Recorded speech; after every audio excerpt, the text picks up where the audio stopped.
Gold, trusted gold buyers. మీరు తాకట్టు పెట్టిన బంగారాన్ని విడిపించి ఈ రోజు ఉన్న మార్కెట్ ధరకు కొనబడను.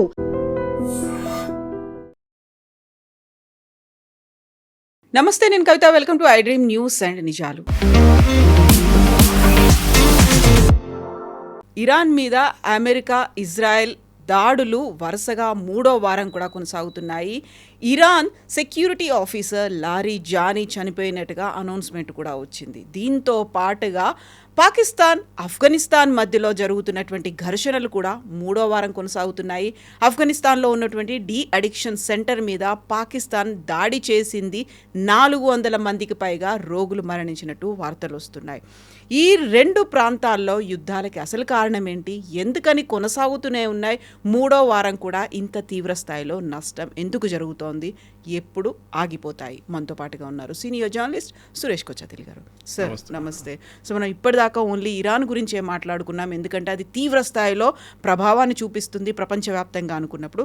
సైలెంట్గా యుద్ధం జరుగుతూ వెళ్తోంది పాకిస్తాన్ అండ్ ఆఫ్ఘనిస్తాన్ మధ్య. ఒకే అటాక్ జరిగింది, 400 మంది చనిపోయారు. ఏం జరుగుతోంది అసలు ఇక్కడ? మన ఆఫ్ఘనిస్తాన్ చూస్తే పాకిస్తాన్కి అమెరికా ఒక blank cheque ఇచ్చినట్లుంది.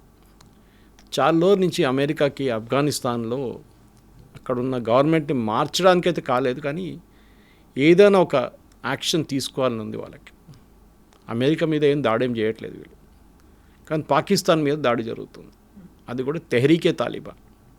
Tehreek Taliban operate చేస్తుంది డురాండ్ లైన్ దగ్గర, అంటే పాకిస్తాన్ ఆఫ్ఘనిస్తాన్ సపరేట్ చేస్తున్న బార్డర్ లైన్ దగ్గర. మళ్ళీ కాబుల్ మీద ఎందుకు బాంబు వేస్తున్నారు, అదొక ప్రశ్న వచ్చింది. వీళ్ళేమన్నారంటే ఆల్ ద టెర్రరిస్ట్ అక్కడే ఉన్నారని. ఇదే డైలాగ్ మనం ఇజ్రాయెల్ వైపు నుంచి వింటుంటాం. బేరూట్ మీద ఎందుకు దాడి చేశారు, గాజా మీద ఎందుకు దాడి చేశారు, ఆ బిల్డింగ్లో మొత్తం టెర్రరిస్ట్ ఉన్నారు, దానికోసం కొట్టామని. ఇప్పుడు కొట్టింది ఒక డీ అడిక్షన్ సెంటర్ని కొట్టారు. ఆఫ్ఘనిస్తాన్లో మనకు తెలిసిందే drugs is a major problem. అక్కడ ఓపియం కల్టివేషన్ చాలా ఎక్కువ ఉంది. సో డ్రగ్స్ చాలా పెద్ద ఇష్యూ అక్కడ చాలా స్ట్రిక్ట్ రూల్స్ కూడా ఉంది. ఎవరినైనా డ్రగ్స్తో పట్టుకుంటే అంతే సంగతి వాళ్ళది. ఇరాన్ లాగానే సేమ్ థింగ్.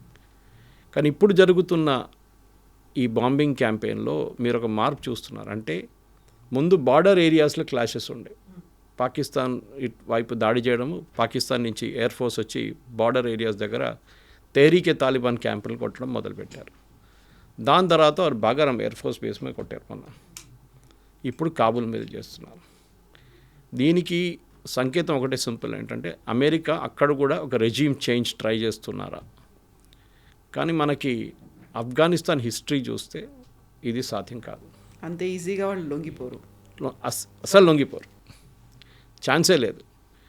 ఎందుకంటే మన హిస్టరీ చూస్తే ఆఫ్ఘనిస్తాన్ రీసెంట్ హిస్టరీ చూద్దాం, ఎక్కువ 16th, 17th సెంచరీ వెళ్ళక్కర్లేదు. సోవియట్స్ ఆఫ్ఘనిస్తాన్కి వచ్చినప్పుడు అప్పుడు అక్కడ వాళ్ళని వ్యతిరేకించడానికి రిలీజియస్ స్కూల్స్, పాకిస్తాన్లో ఉన్న రిలీజియస్ స్కూల్స్ నుంచి వచ్చిన అబ్బాయిలు వాళ్ళని తాలిబాన్ అని చెప్పి వాళ్ళని ఆఫ్ఘనిస్తాన్ వైపు పంపించారు. ఆయుధాలు ఇచ్చి ట్రైనింగ్ ఇచ్చి పాకిస్తాన్లో ఐఎస్ఐ వాళ్ళు చేశారు, సిఐఏ సహాయంతో వాళ్ళు పోరాటం చేశారు. సోవియట్స్ చాలామంది చనిపోయారు సోవియట్స్ వాళ్ళు. లాస్ట్లో సోవియట్స్ అక్కడి నుంచి పారిపోయారు. వాళ్ళు ఆయుధాలు తీసుకొని సిస్టమేటిక్గా వెళ్ళారు, అమెరికన్స్ వెళ్ళినట్లు కాదు. దాని తర్వాత అమెరికా వచ్చారు, అమెరికా పరిపాలించడం మొదలైనప్పుడు అప్పుడు అల్ఖైదా వచ్చేసి ఒసామా బిన్ లాడెన్, ఐమన్ అల్ జవారీ వీళ్ళందరూ. ఇప్పుడు అల్ఖైదా వీళ్ళ మీద దాడి చేయడం మొదలుపెట్టారు, అమెరికా నేటో ఫోర్సెస్ మీద.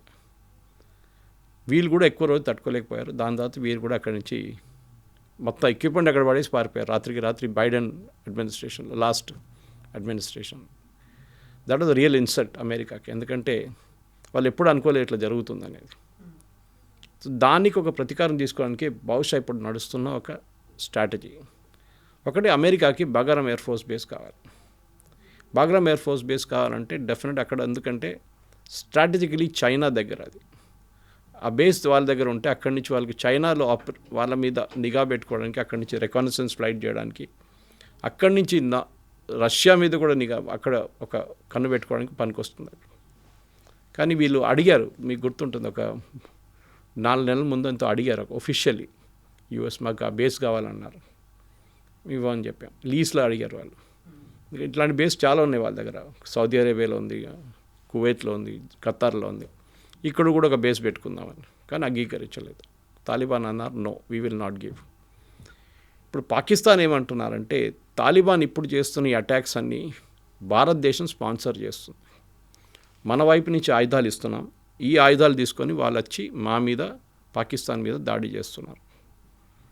పాకిస్తాన్ ఫీల్డ్ మార్షల్ అసీం మునీర్ కూడా మేము వీళ్ళని కంప్లీట్గా వైపౌట్ చేస్తూ ఉంటున్నాం, అది సాధ్యం కాదు. ఇప్పుడు జరిగిన అటాక్ తర్వాత కూడా చూడండి కవిత గారు, రాబోతున్న ఇంపాక్ట్, వీళ్ళ దగ్గర ఎయిర్ ఫోర్స్ లేదు, వీళ్ళ దగ్గర నేవీ లేదు. Afghanistan is a land lock country, navy అక్కర్లేదు వాళ్ళకి. ఎయిర్ ఫోర్స్ అనేది చాలా బేసిక్ ఉండే, అది కూడా ఇప్పుడు ఎక్కువ లేదు. వీళ్ళ దగ్గర మిసైల్స్ ఉన్నాయి, వీళ్ళ దగ్గర డ్రోన్స్ ఉండొచ్చు బహుశా. అండ్ వీళ్ళ దగ్గర అన్నిటికంటే ఇంపార్టెంట్, వీళ్ళ దగ్గర చాలా బ్యాటిల్ హార్డెండ్ అంటాం మన ఇంగ్లీష్లో. ఎన్నో సంవత్సరాలు సోవియట్స్ వ్యతిరేకంగా, నేటో ఫోర్సెస్ వ్యతిరేకంగా పోరాడిన ఫైటర్స్ ఉన్నారు వీళ్ళ దగ్గర. ఒక టైంలో వీళ్ళు అల్ఖైదా బేస్గా ఉన్నారు, తర్వాత తాలిబాన్గా వచ్చారు. ఇప్పుడు దానికన్నా ముందు తాలిబాన్గా ఉండే. సో వాళ్ళ దగ్గర ఉన్న మెయిన్ ఫైటింగ్ ఫ్యాక్టర్ ఏంటంటే వాళ్ళు ఏ సర్కమ్స్టాన్స్ వచ్చినా, వీళ్ళు ఎవరు వచ్చినా కానీ వాళ్ళ వ్యతిరేకంగా పోరాడతారు.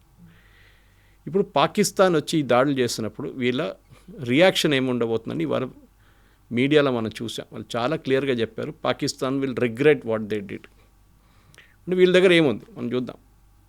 వీళ్ళ దగ్గర ఉన్న అన్నిటికంటే ఏంటంటే సూసైడ్ బాంబింగ్. మీరు చూడండి, నెక్స్ట్ 2-3 డేస్లో పాకిస్తాన్ చాలా హై లెవెల్ ఆఫ్ సెక్యూరిటీలో ఉన్నారు, అలర్ట్లో ఉన్నారు. అప్పుడు కూడా పాకిస్తాన్లో ఐదర్ ఆర్మీ క్యాంప్స్ ఆర్ మస్జిద్లు లేకుంటే క్రౌడెడ్ మార్కెట్ ప్లేస్లో వీళ్ళు దాడి చేస్తారు. రంజాన్ సీజన్ ఇది. దీనికన్నా ముందు కూడా చేశారు వాళ్ళు. 20 మంది 25 మంది చనిపోయిన కేసెస్ ఉన్నాయి అక్కడ. సో వీళ్ళ స్ట్రెంగ్త్ ఇది. సో వాళ్ళ స్ట్రెంగ్త్ వాడుకుంటారు, వాళ్ళు తప్పేం లేదు దాంట్లో. As a guerrilla force technically మీరు అదే చేస్తారు. దాని తర్వాత వీళ్ళు ఇంకా చేయగలిసిన చాలా ఉన్నాయి. ఒకటి, వీళ్ళకి ఒకసారి డ్రోన్స్ వచ్చింది అనుకోండి, వీళ్ళ చేతికి డ్రోన్స్ అయితే చాలా ఈజీగా దొరుకుతుంది ఇప్పుడు. అది మీకు చైనా వైపు నుంచి వస్తుంది, కానీ చైనా వాళ్ళకి ఇవ్వరు, ఎందుకంటే పాకిస్తాన్ చైనా బాయ్. మిగతా ఎవరైనా తజికిస్తాన్ వైపు పెద్దగా ఫ్యాక్టరీ ఉంది, రష్యాకి సప్లై చేస్తారు వాళ్ళు ఇస్తే తెలియదు, అది కూడా ఉండొచ్చు. రష్యా ఆఫ్ఘనిస్తాన్ ఆర్మీని డ్రోన్స్ ఇచ్చి వాళ్ళకి హెల్ప్ చేస్తే, వాళ్ళకి సహాయం చేస్తే హిస్టరీ మళ్ళీ రిపీట్ అవుతుంది అది. ఎందుకంటే అటువైపు వాళ్ళ ఐడియా ఏంటంటే పాకిస్తాన్ అనేది ఒక యుఎస్ బేస్, వాళ్ళని కొట్టాల్సింది మనం. ఇది వాళ్ళు ట్రై చేస్తున్నారు. సో ఇప్పుడు ఎందుకంటే ఈ F-16 ఇచ్చినప్పుడు కూడా కవిత గారు, ఈ ఎయిర్క్రాఫ్ట్ ఇప్పుడు బాంబ్ చేస్తున్న ఎయిర్క్రాఫ్ట్ ఇచ్చినప్పుడు కూడా యుఎస్ ఏమన్నారంటే ఆ టైంలో, you should never use this against India, మీరు ఓన్లీ ఈ F-16 వాడాల్సింది అగెయిన్స్ట్ టెర్రరిస్ట్. కానీ మన వైపు కూడా వీళ్ళు ఆపరేషన్ సింధూర్ టైంలో కూడా F-16s వాడారు. ఇప్పుడు రీసెంట్లీ ఒక 6 నెలల ముందు అమెరికా ఒక కొత్త ఎక్స్పాన్షన్ అంటే అప్గ్రేడేషన్ ప్లాన్ రివీల్ చేశారు ఈ F-16స్కి. కొత్త రాడార్ సిస్టమ్స్, కొత్త మిసైల్స్, కొత్త ఏవియానిక్స్, యాజ్ కూడా కొత్త ఎయిర్క్రాఫ్ట్ లాగా చేయడానికి ఇప్పుడున్న ఎగ్జిస్టింగ్ పాకిస్తాన్ F-16లో. ఎందుకంటే చాలా టైంలో ఒక 3 సంవత్సరాల ముందు వీళ్ళు మొత్తం బ్యాన్ చేశారు, పాకిస్తాన్కి ఏం ఎక్స్పోర్ట్స్ చేయకూడదు అని చెప్పేసి, యూఎస్ నుంచి ఏ డిఫెన్స్ ఎక్విప్మెంట్ పాకిస్తాన్కి ఇవ్వకూడదని. ఇప్పుడు ఆ రూల్ మార్చేశారు ట్రంప్ వచ్చిన తర్వాత. బహుశా దాని నుంచే వీళ్ళు కొత్త అటాక్స్ ఇప్పుడు చేస్తున్నారు. కానీ మన వైపు నుంచి మనం ఏమైనా సహాయం చేస్తుంటా తెలియదు, ఏదైనా జరగవచ్చు రేపు. కానీ ఒక్కసారి వీళ్ళ దగ్గర మిసైల్స్ అండ్ డ్రోన్స్ వస్తే వీళ్ళు పాకిస్తాన్ మీద విపరీతమైన దాడి చేస్తారు, దాంట్లో డౌట్ లేదు. మనకేం కావాలి యాజ్ ఎ నేషన్, మనం డెఫినెట్గా మన మీద వీళ్ళు కాశ్మీర్లో చేస్తున్న దాడులు పాకిస్తాన్, అదే దాడులు ఇప్పుడు ఆఫ్ఘనిస్తాన్ అంటే తాలిబాన్, తెహ్రీకే తాలిబాన్ పాకిస్తాన్ మీద చేస్తున్నారు. కానీ ఇప్పుడు ఏడుస్తున్నారు పాకిస్తాన్, ఇండియా ఆయుధాలు ఇస్తున్నాయి, ఇండియా టెర్రరిస్ట్ని పంపిస్తున్నారు. మీరేం చేస్తున్నారండి కాశ్మీర్లో? మీరు కూడా అదే పని చేస్తున్నారు కదా. సో మీకు ఇప్పుడు ఇంగ్లీష్లో చెప్తారు, taste of your own medicine అంటారు, మీకు అదే వచ్చింది. సో ఇండియా డెఫినెట్గా, ఇండియాకు ఒక స్ట్రాటజిక్ మూవ్ ఉంది. ఎందుకంటే అటు పక్కన జస్ట్ 100-200 కిలోమీటర్స్ అవే అక్కడ ఇంకా పెద్ద గొడవ నడుస్తుంది. స్ట్రేట్ ఆఫ్ హోర్మోజ్ కానీ మిగతా ఆప్షన్స్ కానీ, అక్కడ ఇరాన్, యుఎస్, ఇజ్రాయెల్ గొడవ నడుస్తుంది. అక్కడ చాలా మలుపులు తిరుగుతున్నాయి. ఇదందరూ మర్చిపోయారు దీని గురించి. కానీ ఒకసారి ఇది ఇష్యూ సాల్వ్ అయిపోతే, Iran issue, Afghanistan Pakistan issue అనేది ఇంకా చాలా సంవత్సరాలు నడుస్తుంది, ఇది ఇప్పుడు ఆగదు. ఏదో పీస్ టాక్స్ అన్నారు, నడిమిట్లో పీస్ టాక్స్ చేశారు, సౌదీ అరేబియా పిలిపించారు, ఖత్తర్ వాళ్ళు పిలిపించారు, కానీ ఎక్కువ రోజులు ఈ ఆఫ్ఘాన్స్ వినరు, ఎవరిని వినరు. మనం వాళ్ళకి చాలా సహాయం చేశాం. మీకు గుర్తుంటుంది, ఒక పెద్ద హాస్పిటల్ కట్టాం మనం కాబూల్లో, ఇందిరాగాంధీ హాస్పిటల్. ఇప్పుడు మనకు రోడ్స్ వేస్తున్నాం, ఇప్పుడు కూడా దీనికన్నా ముందు కూడా చేస్తుండే. వాళ్ళ హైవేస్ ఇంప్రూవ్ చేస్తున్నాం, వాళ్ళ ఇన్ఫ్రాస్ట్రక్చర్ ఇంప్రూవ్ చేస్తున్నాం, వాళ్ళకి డ్యామ్ కడుతున్నాం, పవర్ ప్లాంట్లు కడుతున్నాం. కానీ పాకిస్తాన్కి ఇదేం నచ్చట్లేదు. ఎందుకంటే వాళ్ళేమనుకుంటున్నారంటే ఇండియా వీళ్ళ దగ్గర ఒక ఆలైగా మారిపోతున్నారు, ఒక ఫ్రెండ్గా మారిపోతున్నారు, ఒక ఎక్స్టెన్షన్ యూనిట్గా మారిపోతున్నారు ఇండియాది అని చెప్పి. ఎస్, డెఫినెట్గా మారుతారు. ఎందుకంటే వాళ్ళని ఎవరు సహాయం చేయట్లేదు, ఇప్పుడు చేస్తున్న మనం ఒక్కరే. పాకిస్తాన్ చేస్తే కూడా వాళ్ళు అంగీకరిస్తారు, పాకిస్తాన్ చేయట్లేదు ఎందుకంటే యూఎస్ చేయనియరు. ఈ పరిస్థితి ఉంది ఆఫ్ఘనిస్తాన్. ఇప్పుడైతే స్టేటస్కో ఉంది. బహుశా నెక్స్ట్ 3-4 రోజులు ఏదైనా పెద్ద 2-3 అటాక్లు జరగవచ్చు పాకిస్తాన్లో. చూద్దాం ఏమవుతుంది అనేది చెక్ చేయాల్సి వస్తుంది. సో పాకిస్తాన్, ఆఫ్ఘనిస్తాన్ 2 ముస్లిం దేశాలు. ఆ 2 దేశాలే మధ్యలో కొట్టుకుంటూ ఉన్నాయి. ఇంకొక ముస్లిం దేశాన్ని ఇరాన్ మీద అమెరికా, ఇజ్రాయెల్ అటాక్ చేస్తోంది. ఖమేనీ తర్వాత అంత పొజిషన్లో, హై పొజిషన్లో ఉన్నటువంటి ఇంకొక leader, security officer Larijani చనిపోయినట్టుగా అనౌన్స్మెంట్ కూడా వచ్చింది. ఆ తర్వాత టార్గెట్స్ ఇంకా కంటిన్యూ అవుతూనే ఉంటాయా అమెరికా, ఇజ్రాయెల్వి? అలీ లారిజానీ అనే మనిషి ఒక ఆర్డినరీ హ్యూమన్ బీయింగ్ కాదు, ఇరాన్లో ఏదో ఒక లీడర్ అని కాదు. ఆయన secretary of Iran's supreme national security council, మన హయ్యెస్ట్ డిసిషన్ మేకింగ్ బాడీస్ అంట. ఆయన మీద దాడి చేయడం, ఆయన చంపడం అనేది యాజ్ గుడ్ యాజ్ సుప్రీం లీడర్ని చంపడం అనేది. ఇన్ఫ్యాక్ట్ ఏం చెప్పినంటే లారిజానీ ఆయన 67 సంవత్సరాలు ఉండే ఆయనకి. ఎఫెక్టివ్గా సుప్రీం లీడర్ని శనివారం 2 శనివారాల ముందు చనిపోయిన 28 ఫిబ్రవరి 28 చనిపోయిన రోజు నుంచి ఆయన నడిపిస్తున్నారు ఇరాన్. ఎక్కడ ఉన్నాడో ఏమయ్యాడో తెలియదు.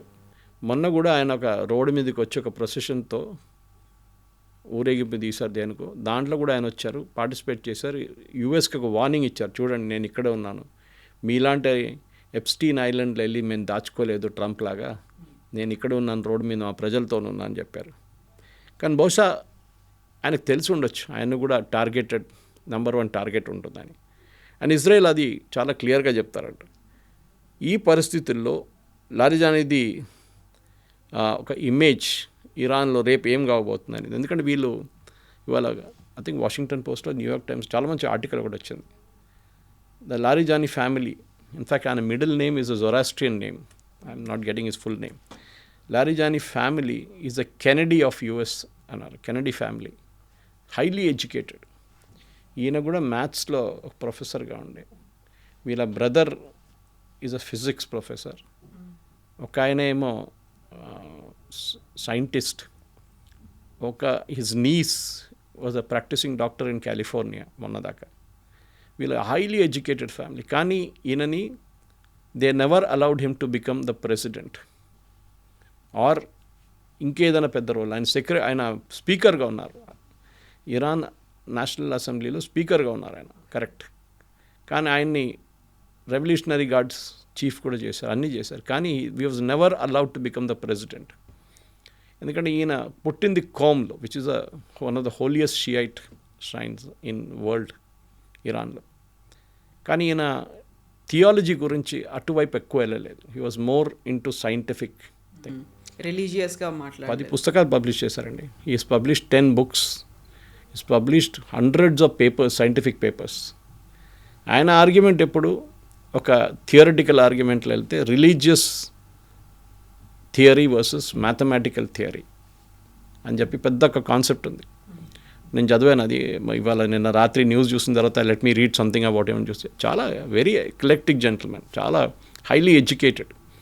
ఇన్ఫ్యాక్ట్ ఎస్టర్డే మీరు ట్రంప్ ఒక కామెంట్ చేశారు, మీరు చూసుంటారు, ఇరాన్ గురించి మాట్లాడుతున్నారు. They are very smart people, they are highly educated, they have very good scientific temperament. అక్కడే మనకు అర్థమైపోతుంది. కానీ లారిజానీ లాంటి వాళ్ళు, ఆయనకు ఒక చెడ్డ పేరు ఎక్కడ వచ్చిందంటే, ఈ లాస్ట్ జరిగిన ప్రొటెస్ట్లో ఆల్మోస్ట్ 2,000 నుంచి 3,000 అంటున్నారు. కానీ ఒఫిషియల్ ఫిగర్స్, అది యాక్చువల్ ఫిగర్స్ 10,000 మంది దాకా చనిపోయారు ఫైరింగ్లో అని చెప్పి. అది మెయిన్గా చేపించిన మంచి లారిజానీ. దానికోసం నేను ఇజ్రాయెల్ నిన్న స్టేట్మెంట్ రిలీజ్ చేసినప్పుడు కూడా అదే అన్నారు, ద గ్యాంగ్ మొత్తం మేము డిస్ట్రాయ్ చేసేసాం, స్లాటర్డ్ చేసిన మనుషులు వీళ్ళు, మనుషులు కాదు వీళ్ళు అని. అట్లాంటి మనిషి మేము చంపేసామని నిన్న సాయంత్రమే ఇజ్రాయెల్ అనౌన్స్ చేశారు. ఇవాళ పొద్దున ఇరాన్ వైపు నుంచి కూడా కన్ఫర్మేషన్ వచ్చేసింది. అది కాకుండా వాళ్ళ బసీజ్ ఫోర్స్ కమాండర్ని కూడా చంపేశారు. ఇప్పుడు ఇరాన్లో ఏం జరగబోతుంది, ఎందుకంటే ఒక పవర్ వ్యాక్యూమ్ వచ్చేసింది. ఇప్పుడు ఈ లారిజానీ అనే మనిషి ఈవెన్ ఖమేనీ బతుకున్నప్పుడు కూడా ప్రీవియస్ సుప్రీం లీడర్, ఆయన 86 సంవత్సరాలు ఉండే. సో ఆయన మెంటల్ ఫ్యాకల్టీ అంత పవర్ఫుల్ లేకుండే, లిటరలీ ఈయన మేనేజ్ చేస్తుండని. మొన్న ఒక ఇన్సిడెంట్ జరిగింది, was hearing it on CNN అనుకుంటాను. ఇరాన్ ఫారిన్ మినిస్టర్ దగ్గర స్టీవ్ విట్కాఫ్ అని చెప్పి అమెరికా ఎన్వాయ్ ఒకరు ఉన్నారు. ఆయనకి ఎక్కడ గొడవ నడిస్తే ట్రంప్ అక్కడ పంపిస్తారు. ఇరానియన్ ఫారిన్ మినిస్టర్ మాట్లాడడానికి ఆయన ఫోన్ చేశారంట, వాళ్ళ ఆఫీస్కి ఫోన్ చేస్తే కొంచెం టైం ఇవ్వండి, మేము చెక్ చేసి విల్ కాల్ యూ బ్యాక్ అన్నారంట విట్కాఫ్ దగ్గర. ది ఫారిన్ మినిస్టర్ ఏం చేశారు, ఆయన వాళ్ళ ప్రెసిడెంట్కి ఫోన్ చేశారు, పెజిక్షాన్. ఫోన్ చేసి ఇట్లా స్టీవ్ విట్కాఫ్ ఫోన్ చేస్తున్నారు, వాట్ షుడ్ ఐ డూ అన్నారు. ఆయన ఇమ్మీడియట్గా అన్నారు, చెక్ విత్ లారిజానీ. అంత రిలయబుల్గా ఉన్నారు. పవర్ సెంటర్, ప్రెసిడెంట్ కూడా పవర్ లేదు, it's Larijani who's running the government. ఆయన దగ్గర కనుక్కోండి ఏం చేయాలని. You will either tell you can go ahead and talk, or you will tell you to just forget, మర్చిపోండి, ఏం మాట్లాడకండి అని చెప్తారు. అంత పవర్ఫుల్ మనిషి ఉండే. సో మనం యుద్ధం అని మాట్లాడుతున్నాం, కానీ మనం ఇప్పుడు ఏం చూసామంటే వాళ్ళ టాప్ లీడర్షిప్ని తీసేసిన తర్వాత కూడా వాళ్ళు సర్వైవ్ అయ్యారు. ఎట్లా సర్వైవ్ అయ్యారు అదో కూడా క్వశ్చన్ వస్తుంది. Why was Larijani not in that meeting ఆ రోజు? అందరు కమాండర్స్ ఉన్నప్పుడు ఈయన ఎక్కడ పోయిండు? ఖమనీ ఇప్పుడున్న సుప్రీం లీడర్ ముజ్తబా ఖమనీ, ఆయనకి ఏదో గాయాలు ఆయన బయటకు వచ్చిండు అని. నిన్న అఫీషియల్ స్టేట్మెంట్ ఏంటంటే ఆయన he went out for a walk 5 minutes before the bombing. How comfortable, చాలా కంఫర్టబుల్ కదా. 5 నిమిషాల ముందు, బాంబింగ్ జరిగే 5 నిమిషాల ముందు ఆయన ఆ బిల్డింగ్ నుంచి బయటికి వెళ్ళారంట. ఈ ముజ్తబా ఖమీనీ అని ఆయన మనిషికి ఒక పాత హిస్టరీ ఒకటి ఉంది, చాలామంది మర్చిపోతున్నారు. ఆయన లేట్గా పెళ్లి చేసుకున్నాడు, పిల్లలు కనలేదు ఆయనకి. సో ట్రీట్మెంట్ కోసం ఆయన వాళ్ళ వైఫ్ లండన్కి వెళ్తుండే. ఆలోచించండి, sworn enemy. Okay, Khomeini time నుంచి రిలేషన్స్ అసలు యుఎస్తోని కానీ మిగతా నేటో అలయన్స్తో రిలేషన్స్ బాగాలేదు. ముజ్తబా ఖమీనీ ట్రీట్మెంట్కి వెళ్ళింది లండన్లో. అందులో ముజ్తబా ఖమీనీకి లండన్లో 9 లావిష్ విల్లాలు ఉన్నాయి, చాలా లగ్జరియస్ విల్లాలు. అక్కడ నెలల పాటు అక్కడ ఉన్నారు ట్రీట్మెంట్ కోసం. ఫస్ట్ టైం ఏం కాలేదు, సెకండ్ టైం వెళ్ళినప్పుడు బాబు పుట్టారు ట్రీట్మెంట్ తర్వాత. దాని తర్వాత 2 పిల్లలు ఇంకా పుట్టారు. ఇప్పుడు అందరు ఏమంటున్నారంటే ఈయనని బ్రిటిష్ MI6 వాళ్ళు ఇన్ఫిల్ట్రేట్ చేసుకున్నారు. ఈయన కొన్ని హ్యాబిట్స్ ఉండే. అది నిన్న ట్రంప్ చెప్పారు, మొన్న చెప్పారు రాత్రి. ఆయనకు ఒక సెక్యూరిటీ బ్రీఫింగ్లో చెప్పారంటే దట్ హీఈస్ అన్ హోమోసెక్షువల్ అని. ఆయన ట్యూటర్తోనే ఒక రిలేషన్షిప్ ఉండే ఆయనకి అని చెప్పేసి. అది ఖమేనీ ఎప్పుడు డినై చేయలేదు. సీనియర్ ఖమేనీ చనిపోయిన ఆయన రాసి పెట్టినంట, ఏ పరిస్థితుల్లో కానీ నేను చనిపోతే ఈయనని సుప్రీం లీడర్ చేయకూడదు మీరని రాసి పెట్టి వెళ్ళారు. బట్ ఇవన్నీ కూడా ఒక అమెరికన్ మీడియా దగ్గర నుంచి బయటకు వస్తున్నాయి కదా. అఫీషియల్గా ఇరాన్ ఏం అఫీషియల్ ఎప్పుడు చెప్పరు కదా, ఎప్పుడు చెప్పరు. కానీ మీరు కనెక్ట్ ద డాట్స్ అంటాం మన ఇంగ్లీష్లో. బాంబింగ్ జరిగిన రోజు కమాండర్స్ మీటింగ్ నడుస్తుంది, అందరు సీనియర్ కమాండర్స్ ఉన్నారు 40 మంది. Head of that is Larijani, ఆయన అక్కడ లేడు. ఈ ఖమేనీ సుప్రీం లీడర్ పక్కన ఉన్న మనిషి ఎప్పుడు ఈస్ ఇస్ సన్ ముజ్తబా. ఆయన 5 నిమిషాల ముందు వాక్కి వెళ్ళిండంట బయటికి. సో బహుశా ఎవరికో తెలుసు జరగబోతుంది అనేది. ఎందుకంటే అక్కడి నుంచి వెళ్ళిన ఇన్ఫర్మేషన్ ప్రకారమే ఇజ్రాయెల్ బాంబ్ చేశారు. వాళ్ళకి ఆ ఇన్ఫర్మేషన్ వచ్చింది 2 గంటల సేపు ముందు, 2.5 గంటల సేపు పొద్దున 6 o'clock ఇజ్రాయలీ టైంకి వచ్చింది. దట్ 9 గంటలకు తెహరాన్ టైంలో ఒక మీటింగ్ జరగబోతుంది తెహరాన్లో ఈ కాంపౌండ్లో అని చెప్పి. ఇప్పుడున్న పరిస్థితుల్లో కవిత ఇదంతా ఎందుకు చెప్తున్నా అంటే ఇప్పుడు ఒక పవర్ వ్యాక్యూమ్ వచ్చేస్తుంది. లారిజానీ లేరు, president Pezeshkian is totally powerless, supreme leader కనిపించట్లేదు, ఆయన ఉన్నాడో లేదో పోయిండో ఏం చేయడో తెలియదు. ఇరాన్ ఎవరు నడిపిస్తున్నారు? ఎందుకంటే ప్రెసిడెంట్ ట్రంప్ ఇప్పుడు ఒక నెక్స్ట్ లెవెల్కి వచ్చేసి ఆయనకు తెలిసిపోయింది ఈ యుద్ధం గెలవలేరు. కానీ వెళ్తూ నేను కొన్ని పనులు చేసిపోతాను. ఒకటి మెయిన్గా స్ట్రైట్ ఆఫ్ హార్మూజ్ ఓపెన్ చేయాలి. అది ఓపెన్ చేయాలంటే మనం దాని గురించి డిస్కస్ చేసాం. చాలా మటుకు ఓపెన్ చేయాలంటే ఇంపాసిబుల్ టు ఓపెన్. ఎందుకంటే చిన్న బోట్స్ వాడుకొని లేకుంటే మిసైల్స్ వాడుకొని ఇరాన్ కొట్టచ్చు. సీ మైన్స్ అనేవి పెట్టారు. మైన్స్ కన్నా ఎక్కువ డ్యామేజ్ మిసైల్స్. వాళ్ళ దగ్గర ఉన్న మైన్స్ చాలా పాత technology, second world war vintage Russian mines వాళ్ళ దగ్గర ఉంది. అది ఎక్కువ డ్యామేజ్ చేయదు, కానీ అన్నిటికంటే పెద్ద డ్యామేజ్ చేస్తుంటే ఈ హ్యాండ్ హెల్డ్ మిసైల్స్. అది వీళ్ళు ఒక 3 కిలోమీటర్ 4 కిలోమీటర్ దూరం ఉన్న షిప్ మీద కొడతారు ఈజీగా, సిట్టింగ్ డాక్స్. ఎందుకంటే మెల్లగా పోతుంది ఈ ట్యాంకర్లు, దాని మీద ఈజీగా కొట్టచ్చు మీరు ఏ ఎస్కాట్ ఇచ్చినా కానీ. సో నిన్న రాత్రి అమెరికా వాళ్ళ B-2 B-50 బాంబర్స్ యూజ్ చేసి వాళ్ళు ఖర్గ్ ఐలాండ్ మీద బాంబ్ చేశారు. అది కాకుండా స్ట్రెయిట్ ఆఫ్ హోర్ముజ్ పక్కన ఉన్న స్ట్రక్చర్ ఉంది, దాని గురించి ఐ థింక్ వాళ్ళ టైమ్స్ ఆఫ్ ఇండియా వచ్చింది, చాలా పెద్ద ఒక ఆర్టికల్ వచ్చింది.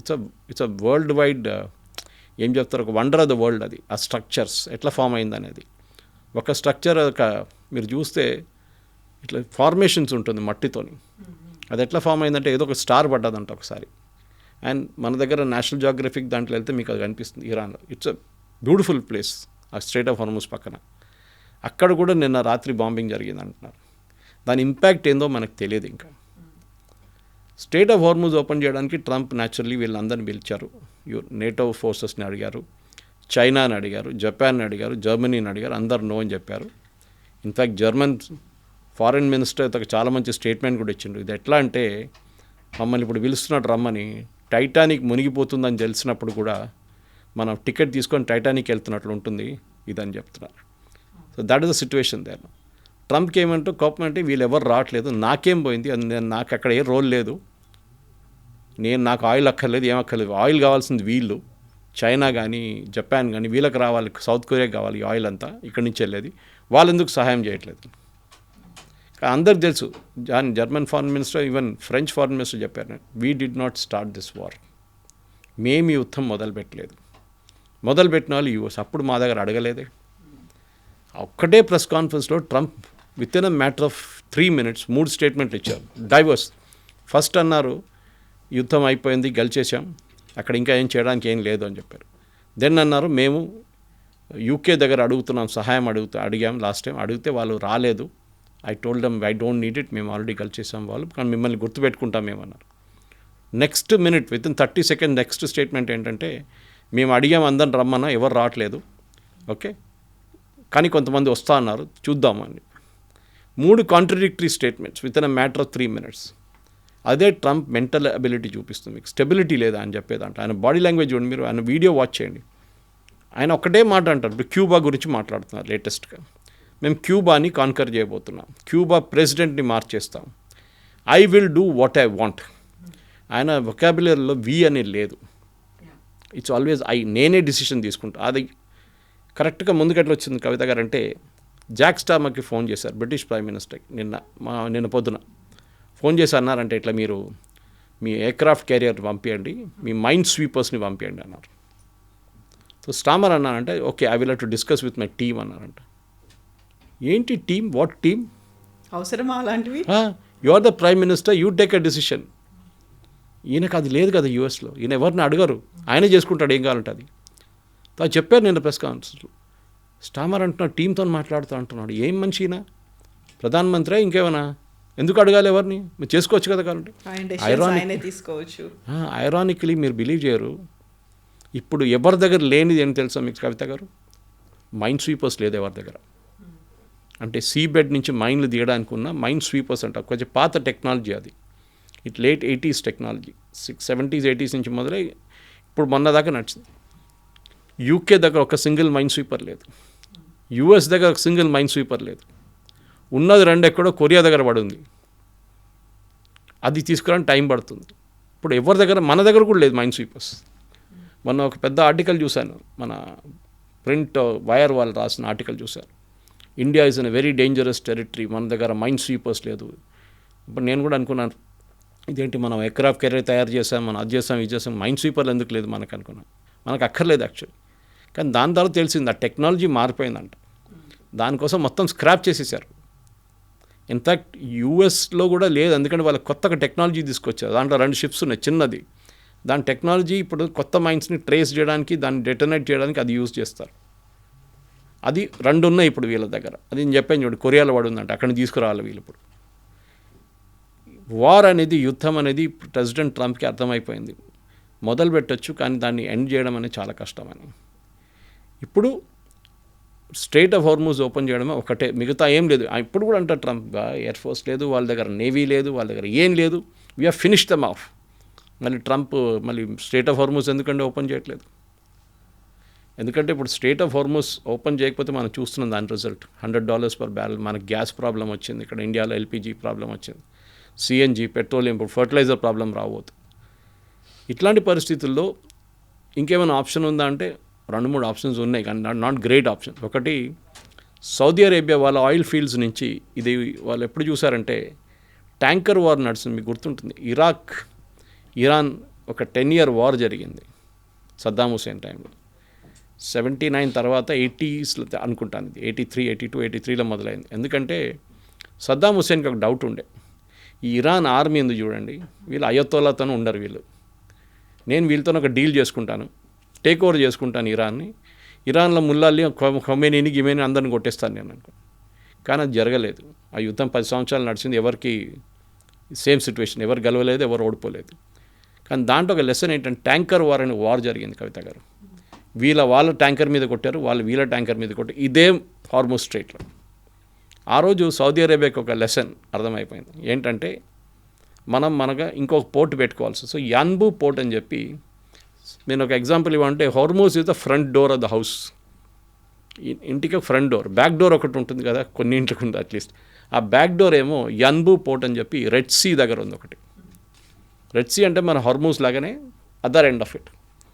అక్కడ కొంతమంది కూర్చున్నారు, వాళ్ళ పేర్లు హూతీలు. దోస్ సిటీకి ద బాటమ్, యమన్లో. వాళ్ళు ఇప్పుడు ఏం చేయట్లేదు. అక్కడికి వీళ్ళు ఒక పెద్ద 1000 kilometer పైప్ వేశారు, 4 feet డయామీటర్లో పైప్. ఆ పైప్ రోజుకి 1.2 to 1.7 million barrels per oil pump చేస్తుంది.